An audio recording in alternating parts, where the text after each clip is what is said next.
I'm Adam Caulfield. I'm the director of Cavendish Porsche, based in Nottingham. We're an independent Porsche specialist. I've been buying and selling Porsches now for about 8 years. I've been an avid fan of Porsches since my mid-20s. The great thing about the 996 right now is that it's an affordable entry to 911 ownership. It's a great piece of engineering, despite some of the things you may have read on the internet. First thing I always start with is the exterior. I walk around the car, I look at the general condition of it. How does it look like? What's the first impression that it gives me? Does it look like a clean example? Then I look a little closer. Are there any signs of paintwork? You know, it might have been painted in the past, which is fine. Most cars have had paint at some point in time. However, if it has had it, has it been done sympathetically? Are the gaps between the panels, are they even throughout?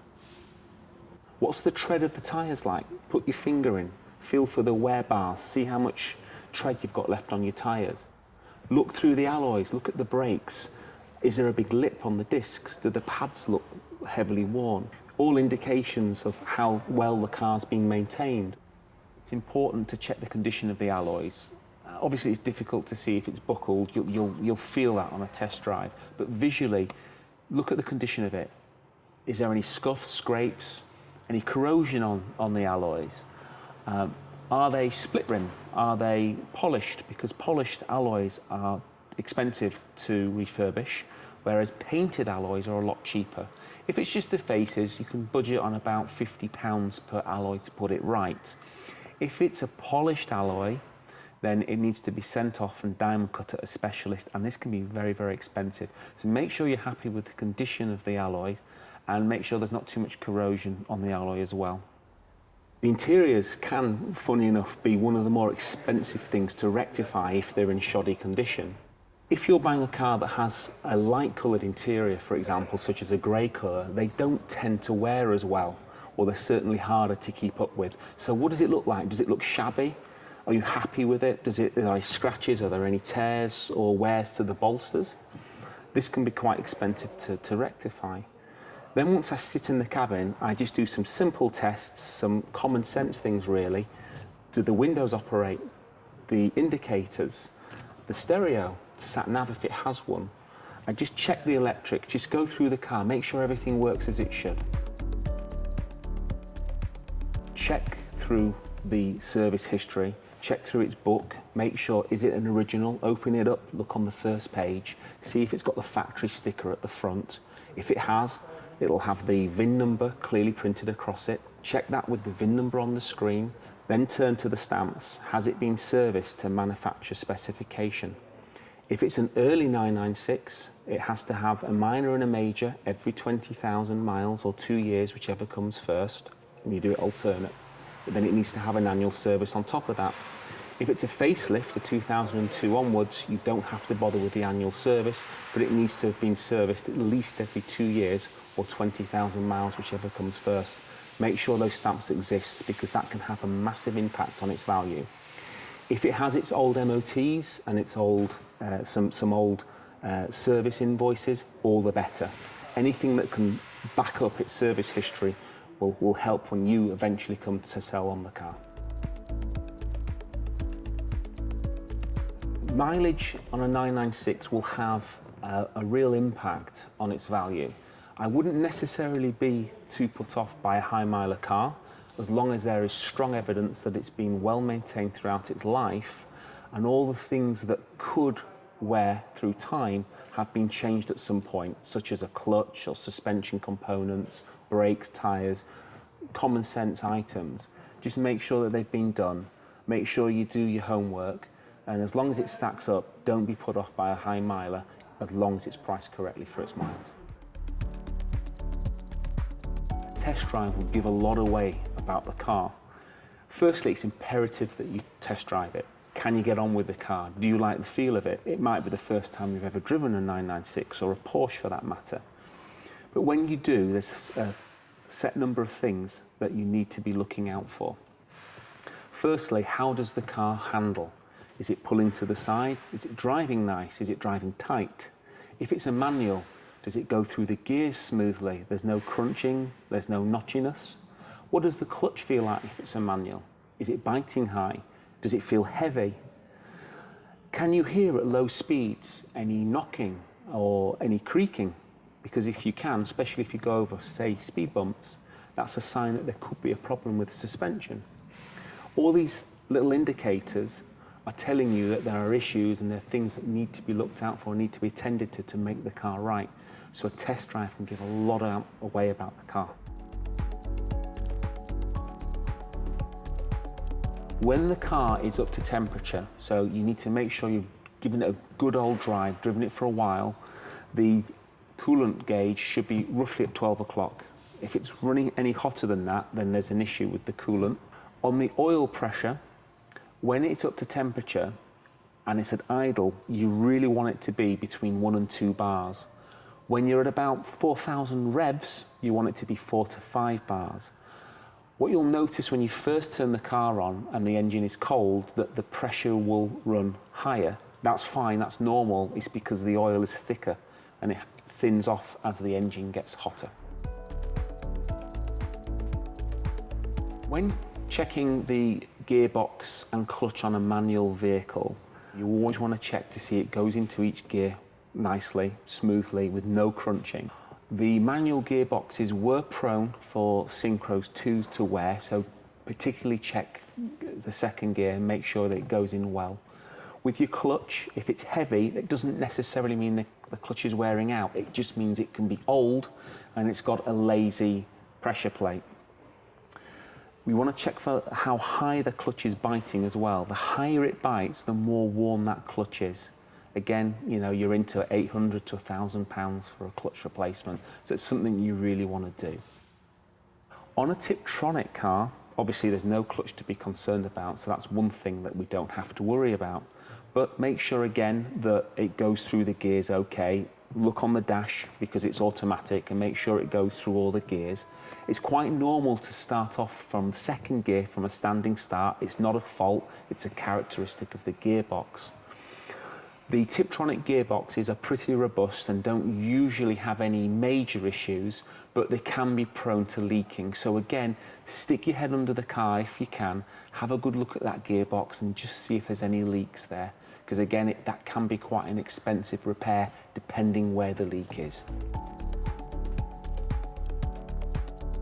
Another thing to check with a 996 is the air conditioning. They all have it, so check that it chills down, it gets nice and cold. Sit in the cabin, put it down onto its highest setting on the aircon, and it should be ice cold. If it's not ice cold, then there's an issue that needs remedying. A lot of people tell you it's regassing, but it's very seldom that you have to regas the system on Porsches. It usually means there's a leak. 9 times out of 10, not always, the leak exists in the condensers. Now they're located at the front of the vehicle. There's 2, one either side of the vehicle. What you need to do is look at the front bumper, look at each corner, look at the opening, and you'll see what looks like a little radiator. That's your condenser for your aircon. Can you see any signs of fluid? Is it leaking? They are prone to hold the leaves in that area, and the leaves rot through the bottom, so you find that they leak at the seams, or stone chips. You know, stone chips can hit the radiators and burst them. If that's the case, again, you're looking at a few £100 to replace the condensers and to regas the system. Check the mufflers, the exhaust mufflers, at the back of the vehicle in each corner. Because they're called a clamshell design, they're essentially welded together and the seams are prone to rotting. So just look at the conditions of the seams, see if they've rotted through, because once they split and they blow, they're very expensive to put right. When looking at a 996 Cabriolet and you're checking the roof, you need to make sure the operation works properly. Does it open properly? Does the oyster shell lift? And does it shut correctly?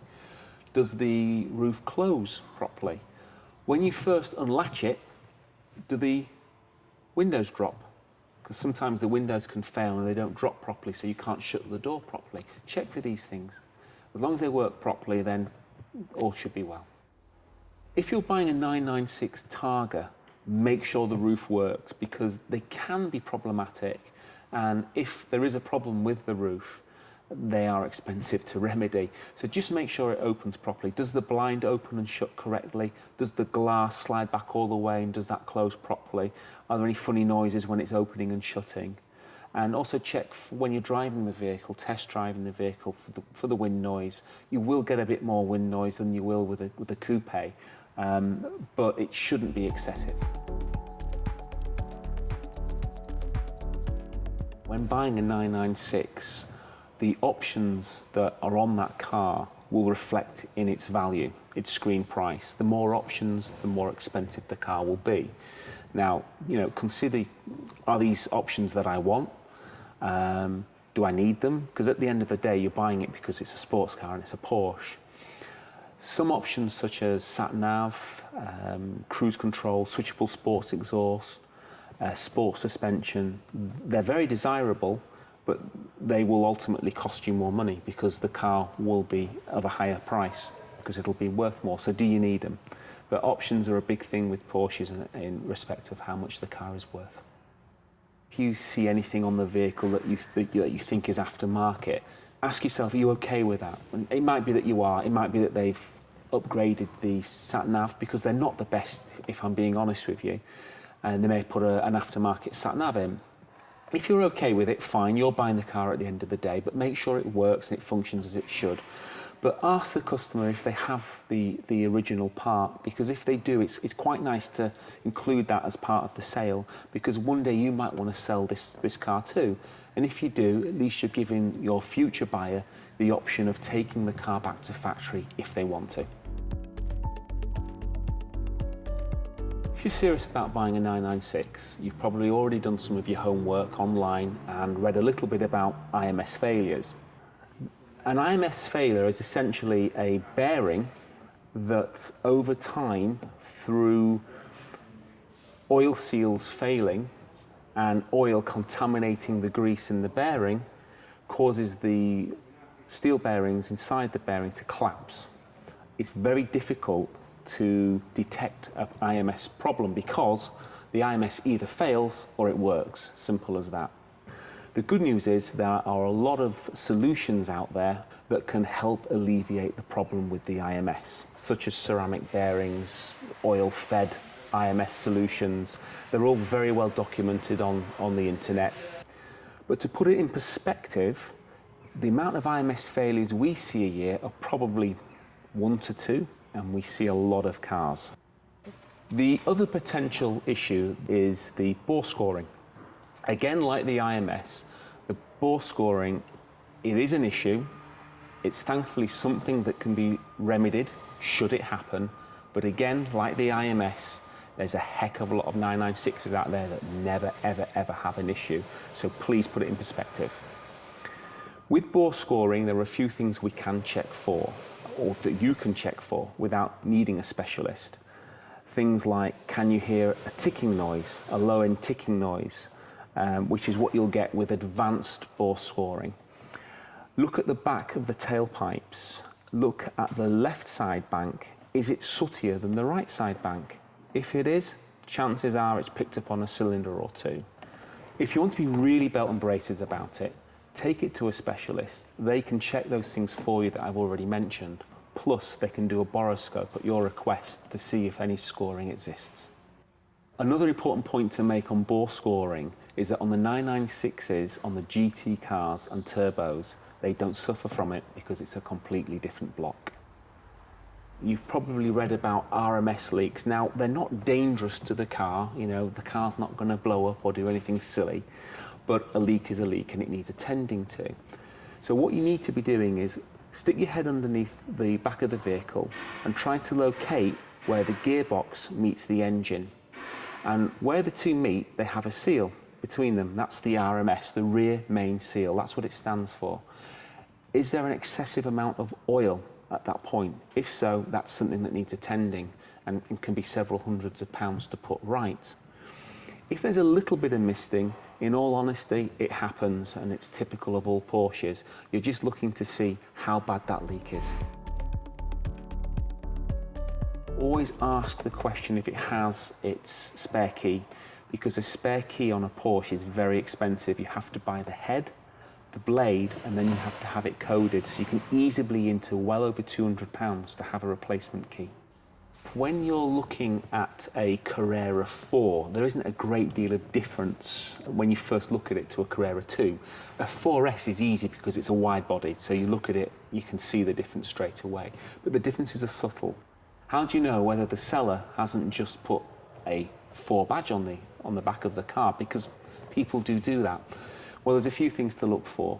Open the front bonnet and have a look at the size of the boot. It's considerably smaller to a 2 because it needs to make room for the front diff. Also look at the calipers. The calipers should be silver.